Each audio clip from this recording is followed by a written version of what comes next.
नमस्कार दोस्तों, एक बार पुनः आप सभी का स्वागत है द परफेक्ट स्टडी चैनल में। दोस्तों, जैसा कि हम अभी संख्या पद्धति का नंबर सिस्टम का अध्ययन कर रहे हैं और हम क्रमशः एक एक टॉपिक को पढ़ते जा रहे हैं और आप आसानी से उन प्रश्नों को समझ रहे हैं, उन टॉपिकों को समझ रहे हैं और उसके दिए गए होमवर्क को भी हल कर रहे हैं। यह देखकर बहुत ही अच्छा लगा।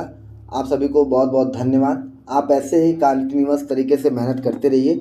चलिए, आज हम एक नए टॉपिक के बारे में पढ़ते हैं, दशमलव का जोड़ घटाना, गुणा व भाग। हालांकि ये बहुत सिंपल चीज़ है, लेकिन यह बताना इसलिए आवश्यक है क्योंकि एक नंबर सिस्टम का ये बहुत ही आवश्यक पार्ट है।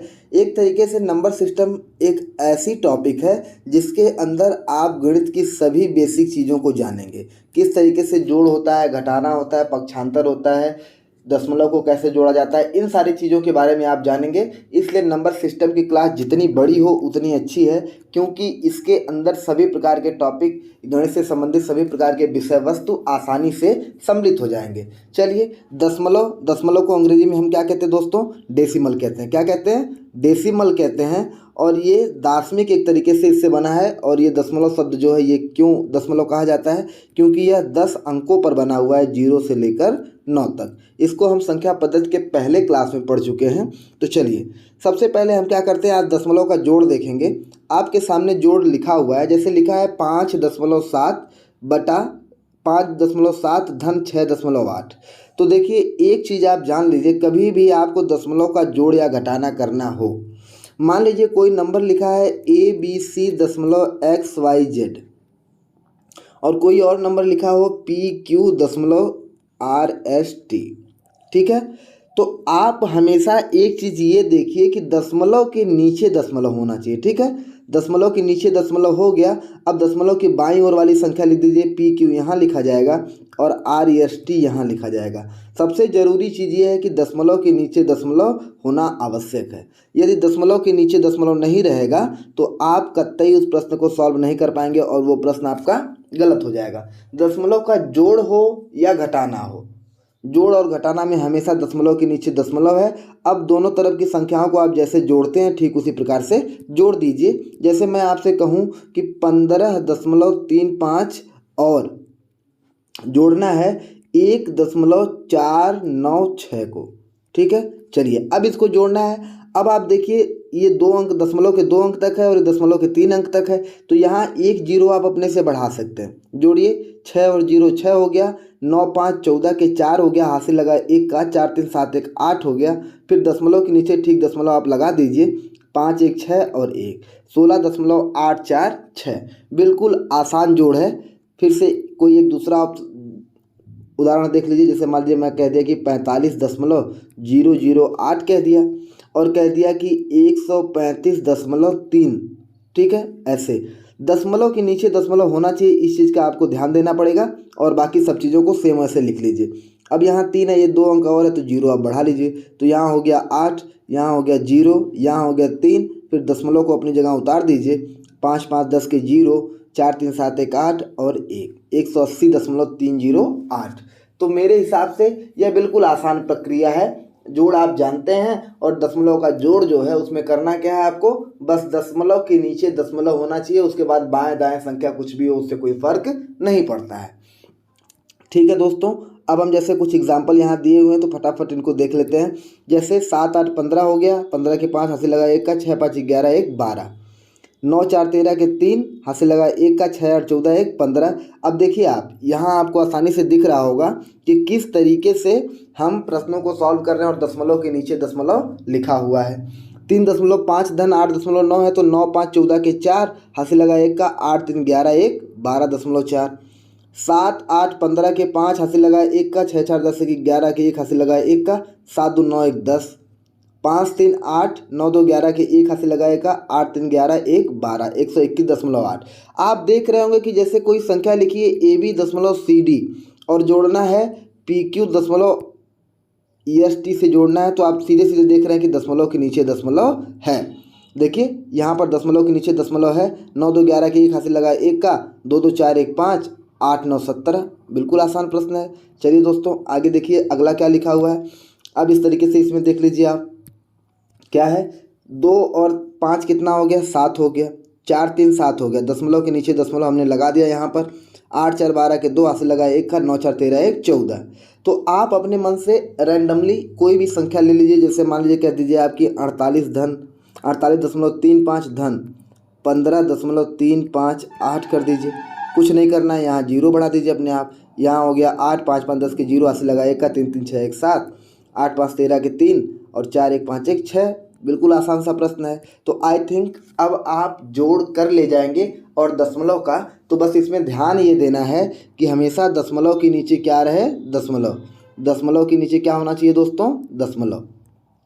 जहाँ दशमलव लिखा है, जहाँ दशमलव पॉइंट बना हुआ है उसी के जस्ट नीचे आप दशमलव लगा दीजिए। उसके बाद राइट साइड लेफ्ट साइड जो भी संख्याएं हों आप आसानी से उसको ऐसे जोड़ सकते हैं। ठीक है, चलिए सेम यही काम आपको घटाने में करना है। क्या करना है दोस्तों, घटाने में। जैसे देखिए यहाँ पर एग्जाम्पल दिए हुए हैं, 5.9 में से 3.8 घटाना है। तो 9 में से 8 गया 1 और 5 में से 3 गया 2, 9 में से 4 गया 5, 8 में से 5 गया 3, 5 में से 9 नहीं जाएगा तो इधर से एक उधार लेंगे तो ये हो जाएगा 15, और 15 में से 9 जाएगा कितना बचेगा 6, और इधर बचा अब 8, 8 में से 4 गया 4, 7 में से 3 गया 4, 8 में से 6 गया 2, 9 में से 7 गया 2। दशमलव के नीचे दशमलव है, 5 में से 3 गया 2, 7 में से 4 गया 3, 8 में से 5 गया 3, 2 में से 9 गया।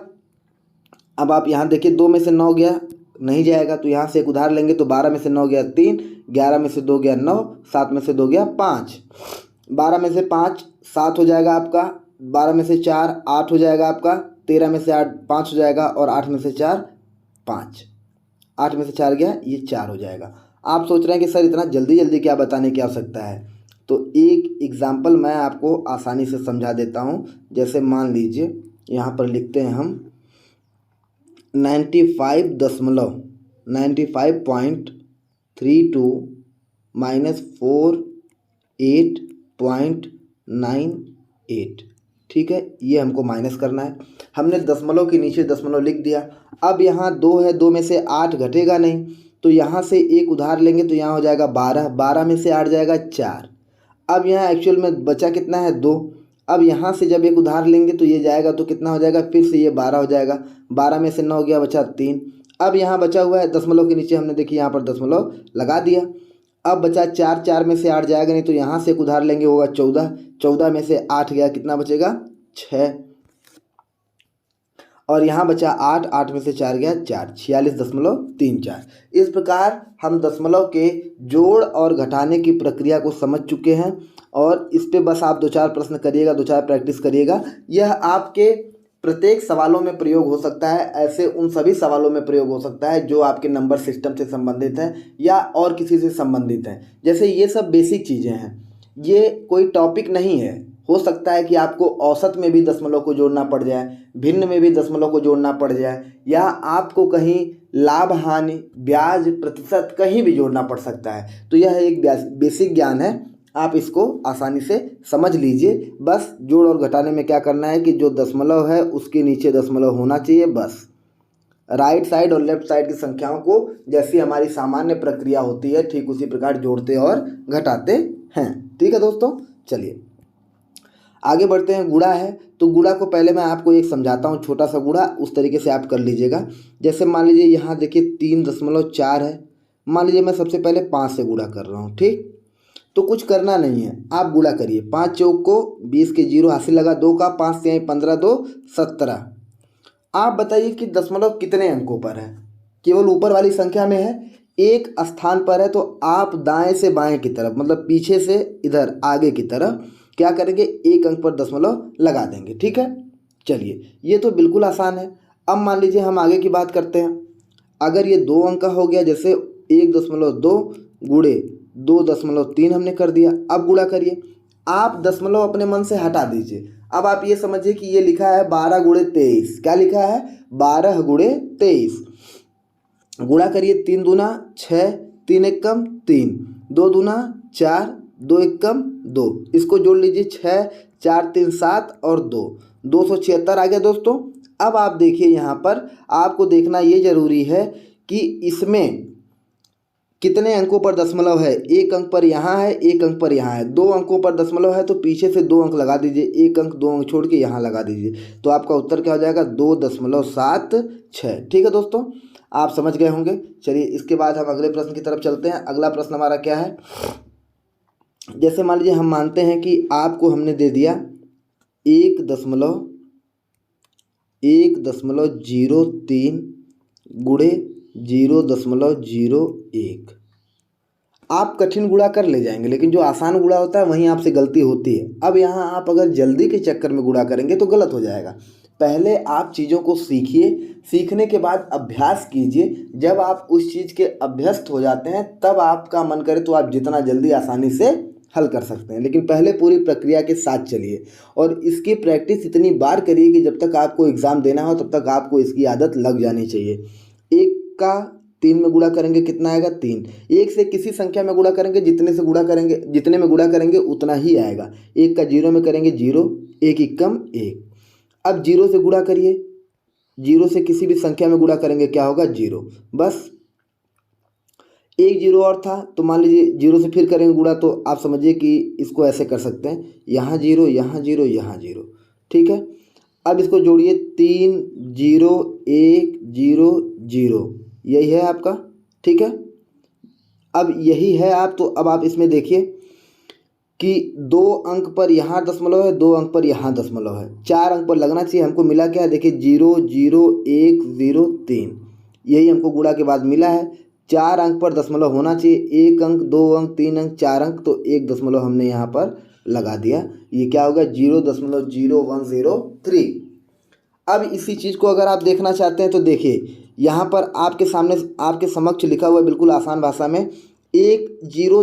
देखिए यहाँ पर 0.001 का मतलब कहीं ना कहीं एक ही है अगर दशमलव हटा के बात करें, और ये क्या है? 103 है। ठीक, अभी इस सवाल को हम फिर से लिखते हैं। देखिए 1.03 गुणे 0.01, इसको आप दो तरीके से देख सकते हैं। ये एक तरीके से लिखा हुआ है, दशमलव हटा के देखिए 103 के बाद क्या लिखा हुआ है? गुणे 1। 103 में 1 का गुणा करेंगे कितना आएगा दोस्तों? 103। आप यहाँ 103 लिख दीजिए। अब आपको क्या करना है? देखिए 2 अंक पर यहाँ दशमलव, 2 अंक पर यहाँ, 4 अंक बनाना है तो 1 अंक 2 अंक 3 अंक, 1 अंक कम पड़ा तो 0 बढ़ाइए और यहाँ दशमलव लगा दीजिए, तो 0.0103। तो यह बिल्कुल आसान है। चलिए आपकी सुविधा के लिए हम एक प्रश्न और ले लेते हैं। मान लीजिए हमने कह दिया कि 45.3 गुणे 0.2, गुणा कर दीजिए। 2 3 6, 2 5 10 के 0 ऐसे लगाए, 1 का 2 चौको 8 1 9, 906 हो गया। 1 अंक यहाँ है, 1 अंक यहाँ है, तो 2 अंक पे आप दशमलव यहाँ पर लगा दीजिए। 9.06, यही आपका क्या हो गया? उत्तर हो गया।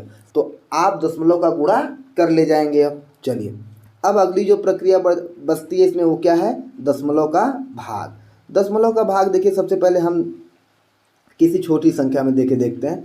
जैसे मान लीजिए लिखा है 4.5 और भागे कर दिया हमने 3। 4.5 भागे 3 कर दिया हमने, तो अब पहले सबसे पहले एक चीज़ तो आप हमको ये बताइए, ये क्या हो गया? भाज्य, ये भाजक, ये भागफल, और जो लास्ट में बचेगा वो शेषफल। चलिए दोस्तों, तो अब इस पे हम आगे बढ़ते हैं। क्या करेंगे? 3 से भाग जाइए, 4 में भाग जाएगी, बिल्कुल जाएगी। 3 से बड़ी संख्या है 4, तो 3 एक कम 3, यहाँ कितना बचा? 1 बच गया। अब दशमलव है, ये दशमलव आप यहाँ नहीं उतारेंगे, बल्कि इस दशमलव को आप उतारेंगे यहाँ पर। दशमलव यहाँ उतार दिया आपने, ठीक है। चलिए दशमलव हम यहाँ उतार दिए। अब यहाँ 5 को उतारिए। अब 3 से भाग दीजिए, पहाड़ा पढ़िए। 3 एक कम 3, 3 दूना 6, 3 त्रिका 9, 3 चौको 12 और 3 पाँचे 15। 3 गुणे 5 कितना होगा? 15। ये कट जाएगा। अब आप देखिए भाग कितनी बार गई? 1.5 बार भाग गई, ठीक है। चलिए अब जैसे मान लीजिए आपके सामने कुछ प्रश्न दिए हुए हैं। जैसे आपके सामने यही प्रश्न है। इस प्रश्न में क्या दिया हुआ है? 6.9 में 4 से भाग देनी है। तो सबसे पहले 4 से 6 में भाग देंगे। 4 एकम 4, यहाँ बचा 2, दशमलव है, दशमलव को ऊपर हमने उतार दिया। अब एक संख्या ये 9 को हमने उतार दिया, ठीक। अब 4 सते 28, 1 बच गया। अब यहाँ पर इधर कोई अंक नहीं, तो जब कुछ भी नहीं रहता तो आप 0 0 0 मान सकते हैं, ठीक है। तो एक जीरो उतारे 4 दूना 8, अब 2 बचा, फिर एक जीरो उतारे 20, 4 पाँचे 20, तो आसानी से ये भाग चली गई। ठीक है, चलिए 68.4 में हम भाग देते हैं 6 से। हम आपको भाग देके दिखाते हैं। 68.4 में यहाँ क्या है दोस्तों, 68.4 में भाग देना है किससे, 6 से भाग देना है। तो पहले देखिए 6 एकम 6 कट गया, कोई बात नहीं। 8 उतारिए, 6 एकम 6 कट गया, कोई बात नहीं। 2 आया। अब दशमलव यहाँ है तो जहाँ दशमलव रहता है, जहाँ तक संख्या उतरी रहती है उसी के जस्ट बाद आप दशमलव लगा सकते हैं। अब 4 को उतार लीजिए, 6 चौक को 24, क्या हो गया 24, और ये पूरी भाग चली गई 11.4 बार में। कितनी बार में, 11.4 बार में। अगर आपको अपने उत्तर की जांच करनी तो आप इसमें 6 से गुणा कर दीजिए, जितने से भाग दिए गुणा करिए। देखिए 6 चौक को 24 के 4 हासिल लगा 2 का दशमलव लगा दीजिए, एक अंक पर है। 6 एकम 6 2 8, 6 एकम 6, 68.4 आपका भाज्य प्राप्त हो गया। और हम तो पढ़े ही हैं कि भाज्य बराबर क्या होता है, भाज्य बराबर भाजक गुणे भागफल प्लस शेषफल। तो आपका क्या था 11.4, सॉरी यहाँ पर आपका भाजक था 6, भागफल कितनी बार गया 11.4 बार गया, और शेषफल कितना है प्लस 0 है, कुछ नहीं बचा था। अब इसमें गुणा कर दीजिए, 6 चौको 24 के 4, 6 एकम 4 2 6 और 6 एकम 6, 66.4, और 0 जोड़ने पे कुछ नहीं होगा। तो आपका देखिए ये भाज्य प्राप्त हो गया। ठीक है, तो इसी तरीके से ये गणित के जितने टॉपिक पढ़ रहे हैं सभी टॉपिकों का एक दूसरे में समायोजन होता रहेगा, एक दूसरे में प्रयोग होता रहेगा, और इस तरीके से हमारी गणित की क्लास आगे बढ़ती रहेगी। चलिए भाग हमने देख लिया। अब हमें दशमलव के प्रकार के बारे में देखना है। 2 चीज़ इसको समझना है, दशमलव के प्रकार क्या होते हैं। दशमलव कितने प्रकार का होता है दोस्तों, 2 प्रकार का, पहला और दूसरा, शांत दशमलव और अशांत दशमलव। अशांत दशमलव को हम क्या बोलते हैं, आवर्ती दशमलव। कहीं आप मान लीजिए शब्दावली पाएँ तो कंफ्यूज ना हो, आवर्ती। और शांत को क्या बोलते हैं, अनावर्ती, उल्टा है नाम। अशांत को आवर्ती बोलते हैं और शांत को क्या बोलते हैं, अनावर्ती। तो फिलहाल आप इस चीज़ को बाद में सोचिएगा, पहले शांत और अशांत दशमलव का मतलब समझिए क्या है। शांत का मतलब, भले आप देखिए, आप ये मत सोचिएगा कि यहाँ पर सर शांत तो ये वाला होगा, नहीं, बिल्कुल नहीं।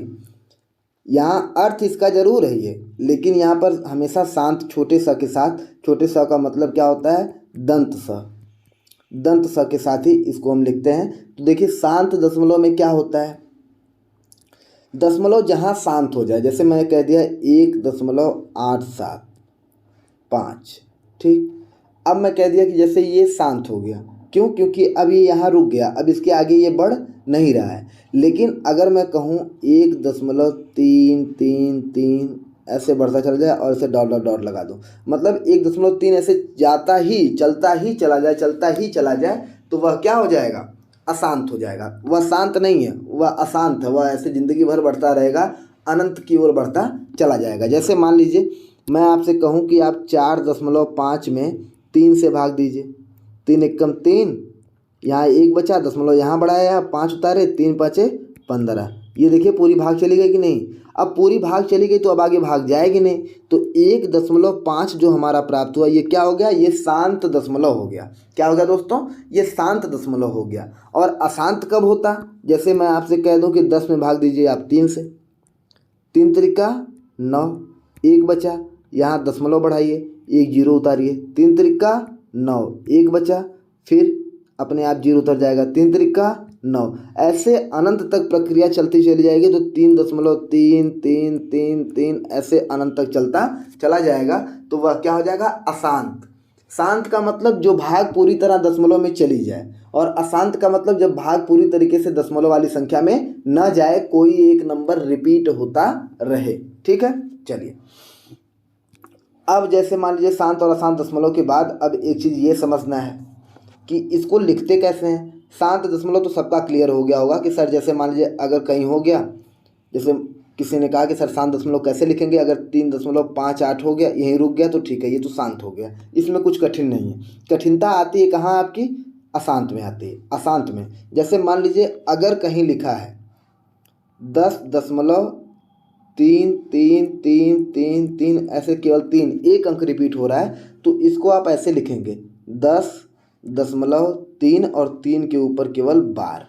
क्या लिखेंगे? 3 के ऊपर बार। इसको क्या बोलते हैं? बार या रेखा बोलते हैं। तो ऊपर 3 के जो अंक बार बार रिपीट होगा दशमलव के बाद, उसके सर के ऊपर क्या लगाएंगे? बार। अगर मान लीजिए ये लिख दिया जाए कि 10.343434 ऐसे अनंत तक, तो इस पर क्या लिखेंगे? ऐसे 10.34 की पावर बार, ऐसे पूरे की पावर बार। अगर देखिए ये लिख दिया जाए कि 15.2333, इस तरीके से अनंत तक, तो इसको आप लिखेंगे 15.2 और 3 लिखेंगे, 2 के ऊपर नहीं, केवल 3 के ऊपर बार लगाएंगे, यानी कि जो रिपीट होगा केवल उसी के ऊपर बार लगाएंगे। और इसको पहचानना थोड़ा सा मुश्किल इसलिए हो जाता है कि कभी कभी देखिए संख्याओं का रिपीटेशन ऐसे होता है। मान लीजिए 18.375 375 375 ऐसे होता है, तो आप इसको सीधे लिख दीजिए 18.375 की पावर नहीं, सॉरी, कि सर पे एक ठो बार लगा दिए, या बार का चिन्ह जो होता है इसको हमने लगा दिया। या हम कहें ऐसे भी 19.34585858, तो आप देखिए क्या रिपीट हो रहा है? 19 लिख दिया आपने, 3 4 रिपीट हो रहा है? बिल्कुल नहीं हो रहा है। अब 5 8 रिपीट हो रहा है, तो 5 8 लिख के इसके ऊपर क्या लगा देंगे? बार लगा देंगे। तो एक पहचानने का तरीका ये हो गया कि अगर जिस भी दशमलव में ऊपर बार लगा हुआ वो कौन सा दशमलव है, किस प्रकार का है? अशांत या आवर्ती। आवर्ती का मतलब जो बार बार घूमता रहे, आवर्त का मतलब चक्कर लगाना, जो बार बार घूमता रहे वही क्या है? आवर्ती है। ठीक है दोस्तों, चलिए अब आप ये मतलब समझ गए होंगे कि इसका मतलब क्या है। जैसे मान लीजिए अब आप बताइएगा कि मैं आपको 5 प्रश्न अभी दे देता हूँ, आप इस पे बताइएगा कि यहाँ पर इस आवर्ती चाहे अनावर्ती दशमलव को आप लिखेंगे कैसे। ठीक है, मैं भिन्न में दे रहा हूँ। ठीक है, जैसे मान लीजिए एक आपको बता दूँ, जैसे मैं लिख दिया कि 6, नहीं चलिए 6/4 मैं लिख दिया जैसे। ठीक है, 6/4 लिख दिया। अब मैं कहा कि इसको आप दशमलव में बदलिए और ये बताइए कि ये शांत है कि अशांत है। तो आप क्या करेंगे? 6 में 4 से भाग देंगे, 4 दूना 8, ज़्यादा हो जाएगा, तो आप क्या करेंगे? 4 एकम 4, यहाँ क्या बचा? 2। अब यहाँ भाग आके रुक गई, तो आप एक दशमलव बढ़ाइए, दशमलव के बाद एक जीरो अपने आप बढ़ जाएगा, 4 5 20, भाग पूरी चली गई। तो यानी कि आप लिखेंगे ऐसे, लिखेंगे 6/4 बराबर 1.5, और यह क्या है? शांत दशमलव है। ठीक है दोस्तों, वहीं अगर मान लीजिए मैं आपसे कह दिया कि 10/3 में भाग दीजिए, 10/3 मैंने कर दिया, तो अब इस तरीके से 10 में आप भाग देंगे 3 से, 3 एकम 3 त्रिका 9, 1.3 त्रिका 9, इस तरीके से बढ़ता चला जाएगा, तो ये हो जाएगा 3.33333 ऐसे हो जाएगा। तो इसको आप लिखेंगे कैसे? आप 10/3 मैंने दिया, आप लिखिएगा कि सर देखिए 3.3333 ऐसे अनंत तक, फिर बराबर लिखिएगा 3.3 की पावर, जो संख्या रिपीट हो रही है उसके ऊपर बार, और यहाँ नीचे लिख दीजिएगा कि यह अशांत दशमलव है। ठीक है, आप समझ गए। चलिए अब वक्त आ गया है कि आप प्रश्न नोट कीजिए। पहला प्रश्न है 5/8। दूसरा प्रश्न है, चलिए 1 मिनट, दूसरा प्रश्न है 13/4। अगला है 75/8। देखिए मैं अपने मन से दे रहा हूँ, ऐसा हो सकता है कि सब एक तरफ से अशांत ही निकल जाए या शांत ही निकल जाए, जो भी है, तो आप देख लीजिएगा एक बार। मान लीजिए 34/7 में कर दिया, ठीक, 21/9 कर दिया, 75/4 कर दिया, ठीक है, और 16/6 कर दिया। ठीक है, आपके सामने ये इतने प्रश्न हैं, आप इन प्रश्नों को नोट कर लीजिए दोस्तों, और इसको मैं जिस तरीके से बताया आप पता करिए कि ये शांत है, अशांत है, कैसा है, और उसके सामने लिखिएगा। 5/8 पहला प्रश्न, 13/4 दूसरा, 75/8 तीसरा, और चौथा है 75/4, 16/6, 34/7, 21/9। देखिए मैं बार बार आपसे कह रहा हूँ होमवर्क करने के लिए, वो इसलिए कह रहा हूँ कि एक भी छात्र कोई भी स्टूडेंट मुझसे ये शिकायत नहीं कर सकता कि सर मैं आपको होमवर्क करके दिया, आपने होमवर्क चेक नहीं किया या आपने मेरी कमी को बताया नहीं, या कोई भी स्टूडेंट, कोई भी छात्र छात्रा ये नहीं कह सकते कि सर हमने आपसे एक डाउट पूछा, आपने उस डाउट का जवाब नहीं दिया। ऐसा बिल्कुल नहीं है। आप हमारे पास अपना डाउट भेजिए, हम तो इंतज़ार करते हैं कि कितना जल्दी आप अपना डाउट भेजें और हम उस डाउट का सलूशन आपको बताएं, ताकि अगर आपको डाउट हो रहा है तो इसका मतलब आप चीज़ों को सीख रहे हैं। अगर डाउट नहीं हुआ तो समझ लीजिए कि आपके सीखने में कहीं कमी है। सीखना है तो समस्या आएगी, पहली बार तो आएगी, नहीं आएगी। अगर आसान चीज़ें, अगर समस्या नहीं आती तो ये बात आप मान लीजिए या तो उस चीज़ को थोड़ा बहुत आप पहले से जानते हैं। अगर जो चीज़ आप एकदम नहीं जानते अगर उसको सीख रहे हैं तो उसमें समस्या आनी है, और ये आपका फ़र्ज़ है, ये आपकी जिम्मेदारी है कि आप अपनी उस समस्या को हमसे अवगत कराएं, हमको बताएं। ठीक है दोस्तों, चलिए अब शांत और अशांत दशमलव खत्म हो गया। अब एक प्रश्न आता है आपका, इकाई का अंक ज्ञात करना। अब इकाई का अंक ज्ञात करना, आप लोग पेपर ऊपर कभी पढ़े होंगे या सॉल्व किए होंगे तो आप देखे होंगे। अगर नहीं भी देखे हैं तो आपको बताना पड़ेगा। आप समझिए कि किस तरीके से हम बिल्कुल आसानी से इकाई का अंक निकालेंगे। पहले इकाई का अंक समझने के लिए ये जानिए कि ये चीज़ क्या है, इसकी आवश्यकता क्या पड़ती।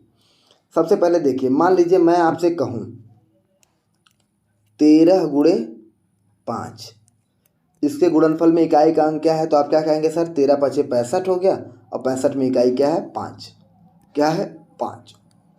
मैं आपसे कह दिया 14 गुणे 9, तो आप कहेंगे सर 9 चौको 36 के 6, 3 का 9 कम 9 3 12, 14 9 126, इकाई का अंक क्या है 6। मैं आपसे कह दिया 48 गुणे 24 गुणे 23, तो अब तो आप जितना जल्दी इसको बताए उतना जल्दी तो यहाँ नहीं बता पाएंगे, कि बता लेंगे उतना जल्दी है कोई? बिल्कुल बताइए, 48 गुणे 24 और 23 करिए। नहीं कर पाएंगे। क्यों नहीं कर पाएंगे? क्योंकि अरे नहीं कर पाएंगे तो मतलब कुछ गलत मत समझिएगा, कर पाएंगे लेकिन बहुत देर में कर पाएंगे, काफ़ी वक्त लगेगा। तो उस वक्त को बचाने के लिए हम किस तरीके से इसको सॉल्व करेंगे, यही इकाई का अंक ज्ञात करना होता है। जैसे मान लीजिए मैं आपसे कह दिया 48 गुणे 24 और गुणे 13। यदि कभी भी आपसे पूछे कि इकाई का अंक निम्न में से क्या होगा, तो आप सीधे सीधे पहले इसका ये करिए। 48 में इकाई का अंक कितना है 8, 24 में इकाई का अंक कितना है 4, 13 में क्या है 3। अब इनका गुणा करा लीजिए। 8 गुणे 4 करेंगे कितना हो गया, 8 चौको 32 गुणे 3 हो गया। अब 32 में 2 का 32 में इकाई अंक क्या है 2 है, और यहाँ क्या बचा है 3, 3 दूना 6। अंत में देखिएगा आप क्या होगा 6 आएगा। चाहे तो आपको अगर इस बात पे भरोसा ना हो तो आप इन तीनों संख्याओं का गुणा करके देखिएगा, इकाई का अंक क्या आएगा 6 आएगा। क्या आएगा दोस्तों 6। इस एग्जाम्पल को समझ लीजिए, फिर मैं इसको एक और तरीके से बताता हूँ, आप समझिएगा कि सर ऐसे कैसे कह रहे हैं आपकी यही जो अंक है वही आएगा। तो अभी मैं आपको बता रहा हूँ, ये बिल्कुल स्पष्ट है, ये कोई ट्रिक नहीं है।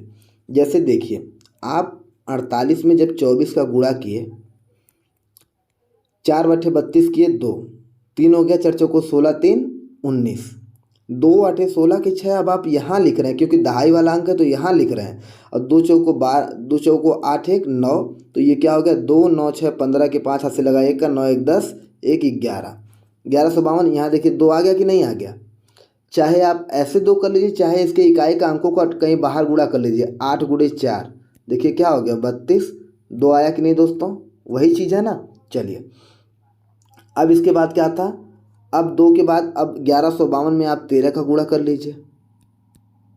देखिए एक लाइन में कर दे रहा हूँ, 13 दूना 26 के 6 हाथ से लगा 2 का, 13 पचे 65, 2 67 के 7 हाथ से लगा 6 का, 13 कम 13 6 19 के 9 हाथ से लगा 1 का, 13 कम 13 1 14। अब देखिए लास्ट में कितना आया 6 आया कि नहीं। इसका इकाई का अंक 2 और इसका इकाई का अंक 3, गुणा करवा दीजिए।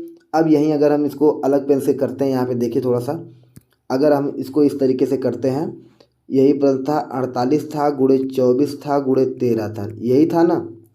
48 का 8 ले लिए, 24 का 4 ले लिए, 13 का 3 ले लिए, 13 का क्या ले लिए 3। तो अब देखिए 8 चौक को 32 गुणे 3, 32 गुणे 3, 32 का 2 ले लिए, 2 गुणे 3 कितना हो गया 6। क्या ये अलग है? 6 ही तो है, कोई दिक्कत इसमें नहीं। चलिए इकाई का अंक ज्ञात करना, गणित में किसी संख्या का इकाई का अंक ज्ञात करने के लिए दी हुई संख्याओं के इकाई के अंकों का गुणा करते हैं। गणित में किसी संख्या के इकाई का अंक ज्ञात करने के लिए दी हुई संख्याओं के इकाई के अंकों का गुणा करते हैं। यहाँ पर करने 2 बार लिखा गया है। चलिए अब आप 1-1 मिनट के अंदर प्रश्नों को सॉल्व कीजिए तुरंत देखते हुए। 18 गुणे 25 गुणे 13 गुणे 14 आप लिख लीजिए। यहाँ 8 हो गया, गुणे 5 हो गया, गुणे यहाँ 3 हो गया, गुणे 4। कैसे हो गया? केवल हमने इसके इकाई के अंकों को हमने ले लिया। ठीक है, 8 5 40, 40 हो गया, गुणे 4 3 12।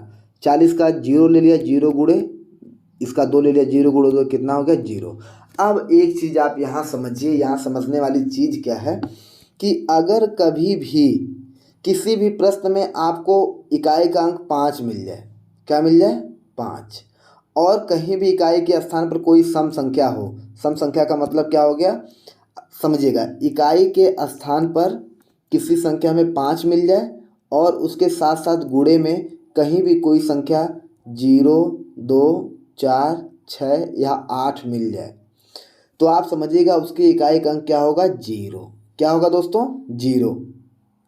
अगर इसके बदले कुछ और मिल जाता है 1 3 5 7 9 तो हमेशा इकाई का अंक क्या होगा? 5। कैसे देख लीजिए, 5 9 0, 5 दूना 10। अभी मैं आपको यहाँ करके दिखाता हूँ। 5 है, 0 मिला, 2 मिला, 4 मिला, 6 मिला, 8 मिला, क्रमशः सब में गुणा करवाइएगा। ठीक है, 5 गुणे 0 बराबर 0, 5 दूना 10, 5 चौको 20, 5 6 30, 5 8 40। सबका इकाई का अंक देखिए क्या है? 0 है। अगर इसी के बदले अगर कोई विषम संख्या मिल जाए 1 3 5 7 9, अब सब में गुणा कराइए, 5 एकम गुणा कराइए सब में। ठीक है, 5 एकम 5, 5 तिहाई 15, 5 पचे 25, 5 साते 35, 5 नवा 45। सबका इकाई अंक क्या है? 5 है। तो एक चीज़ आप जान लीजिए, अगर किसी भी संख्या में आपको 5 कहीं दिख जाए तो उसमें देख लीजिए। अच्छा, अगला प्रश्न कोई कह सकता है, चलिए मैं आपको इसके साथ पहले तो पूरी बात ख़त्म कर लूँ। अगर कहीं भी आपको 5 मिल जाए, अगर उसमें विषम मिला तो क्या मिलेगा? इकाई का अंक 5। सम संख्या मिले तो इकाई का अंक 0। लेकिन अगर दोनों मिल जाए तब क्या होगा? तो आप देखिए। चलिए मान लीजिए मैं कह दिया 15 गुणे 31 गुणे 32 गुणे 33 कर दिया। चलिए अब बताइए, 15 का 5 ले लिया, गुणे 31 का 1 ले लिया, गुणे इसका 2 ले लिया और इसका 3, 5 एकम 5 गुणे 2 तिहाई 6, इसका गुणा 6, 5 6 30, इकाई का अंक क्या हो गया? 0। ठीक है दोस्तों, अगर 5 के साथ कोई भी सम आ गया तो तुरंत 0 हो जाएगा, क्योंकि एक 0, आप देखिए अगर मैं लिख दूं, इतनी बड़ी संख्या लिख रहा हूं, आप समझिएगा, मान लीजिए इतनी बड़ी संख्या है, इसमें केवल 0 से गुणा करा दूं तो सबका सब क्या हो जाएगा? 0 हो जाएगा। कोई संख्या का मतलब ही नहीं रह जाएगा। तो 0 एक ऐसा नंबर है, अगर उससे किसी संख्या में गुणा करें तो पूरी की पूरी संख्या क्या हो जाती है? 0 हो जाती है। तो चलिए एक चीज़ और देखिए, आप एग्जाम्पल देखिए यहाँ पर। अगर कहूँ कि 48 गुणे 58 गुणे 19 गुणे 57, सोचिए अगर ये गुणा आपको करना पड़ता तो कितना कठिन होता। आप कुछ नहीं करिए, इसका 8 ले लीजिए, इसका 8 ले लीजिए, इसका 9, इसका 7, 8 8 64 के 4 हो जाएगा। देखिए होगा 64, तो मैं अभी से गायब कर दे रहा हूँ, केवल 4 लिख दे रहा हूँ। गुणे 9 7 63 होता तो 63 का 3, 4 तिहाई 12, इकाई का अंक 2। बिल्कुल आसान प्रश्न है। चलिए अगर मान लीजिए आपसे मैं कह दूं कि 85 92 4 गुणे 23 98 6, इतना बड़ा गुणा दे दूं तो आप अंतिम अंक 4 लीजिए, अंतिम अंक 6 लीजिए। 4 गुणे 6 क्या हो जाएगा? 24, और इकाई का अंक क्या हो जाएगा? 4। ठीक है, अगर ये भी सोचिए, अगर दी हुई संख्याओं में कहीं भी इकाई का अंक अगर आपको 0 मिल जाता है तो बिना देखे आप कह दीजिए उसमें इकाई का अंक क्या होगा? 0। कैसे? मान लीजिए मैं कह दिया 85 गुणे 85 गुणे 53 गुणे 10। आप देखिए 5 गुणे 5 25 हो जाएगा, गुणे 3 गुणे 0 कितना हो जाएगा? 0। अब 25 में 0 का गुणा कराएंगे, क्या हो जाएगा? 0। मतलब कहीं भी दी हुई संख्या में अगर इकाई का अंक इकाई का अंक अगर आपका शून्य है तो पूरी की पूरी संख्या क्या हो जाएगी, शून्य हो जाएगी। ठीक है, चलिए यह बात आप आसानी से समझ गए होंगे। अब इसके बाद हम आगे देखते हैं कि किस तरीके से आगे क्या प्रश्न है। घातांक वाली संख्याओं में इकाई का अंक ज्ञात करना, तो यह थोड़ा सा कठिन है। थोड़ा सा कठिन का मतलब थोड़ा इसमें नियम को जानने की आवश्यकता है, तो चीज़ें बहुत ज़्यादा ना हो, इसलिए आप एक आध दो और एग्जाम्पल देखिए, उसको हम लोग बाद में पढ़ लेंगे। जैसे मैं आपसे कहूँ कि 88 गुणे 135 गुणे 239 गुणे 456, इतना बड़ा नंबर दे दिया। तो पहले तुरंत आप देखिए ना, 8 और 5 का गुणा कितना हो गया, 40। अब एक इकाई का अंक जीरो मिल गया तो कुछ करने की आवश्यकता ही नहीं, पूरे के पूरे इकाई का अंक क्या होगा, जीरो। ये समझने वाली बात है। ठीक है, अब मैं आपको कुछ सवाल दे रहा हूँ, आप बताइएगा इसमें इकाई का अंक क्या होगा। चलिए सवाल लिखा जाए। ठीक है, आप लोग लिखते रहिए मेरे साथ।